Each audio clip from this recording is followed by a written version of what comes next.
الحمد لله رب العالمين والصلاة والسلام على سيد الرسل محمد وآله وأصحابه أجمعين أما بعد أعوذ بالله من الشيطان الرجيم بسم الله الرحمن الرحيم هؤلاء شفعاؤنا عند الله. مخکانو درسونو کې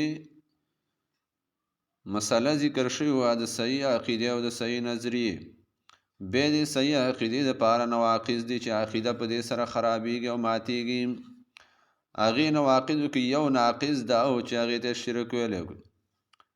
دویم قسم د ایمان چې هغې سره ماتېږي نو هغه دی هر هغه څوک چې د الله په منځ کې او په خپل منځ کې واسطه جوړوي، هغه رابلي او هغې ته څه هغې نه سپارش غواړي او په هغې باندې اعتماد کوي، نو دا په اتفاق د امت سره کافر دی.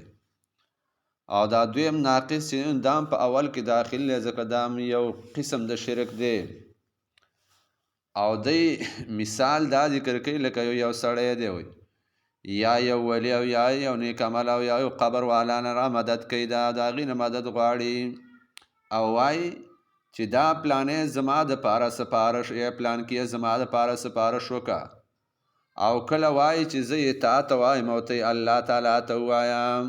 او کله دا وایي چې الله تعالی ته موږ ډایرکټ نشو رسېدلی، نو موږ یې دې باباګان او دې پیران او دې قبرونو والا ته وو او دی به الله رب عزت ته وی، لکه څرنګه چې دنیا کې قانون دی چې یو باچا او یو وزیر اعظم سره ته میلاویږي نو اول به د هغې د منبرانو بیا د لاندې افسرانو سره ته میلاویږي، نو ډایرکټ د وزیر اعظم سره نشي میلاوېدلی. نو دی وی موږ ډایرکټ د الله سره نشو میلاوېدلی، نو دا نیکان بندګان د دې په واسطه باندې به موږ میلاویږو. او دې مشرکانو به ویل هؤلاء شفعاؤنا عند الله، دا باباګان او دا نیک عمله خلکو دا سپارښین دي زمونږه په نزد د الله باندې، دا به زمونږه سپارش کوي. نو دې خلکو دیو تشبیه دا خلک دا مشبهو او د خالق سره تشبیه د دې مخلوق خالق تشبیه د مخلوق سره ورکوله، نو الله په دیو باندې رد کوي.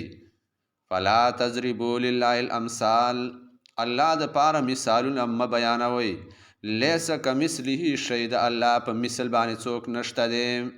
او بل ځای کې الله فرمایي سورت اخلاص کې ولم یکن له کفوا احد، د الله رب عزت د پاره کوپل او مثل دا هیڅوک نشته په مخلوقاتو کې، ځکه مخلوق دا نا خبره وي او د هر څه باندې د مخلوق قدرت دا نه لري، او خالق د هر چیز نه خبر او په هر څه باندې قدرت نه کو. د چا د عقیده چې د الله رب عزت او په خپل منځ کې واسطه مني چې منګه پلان کی ته پلان کی ته پلان کی الله ته وي، نو دا عقیده د شرک د په دې سره ایمان دا موجود ماتیږي. او دا نواقض د ایمان کې علما کرام ذکر کړي، الله زموږ حفاظت وکړي د دې.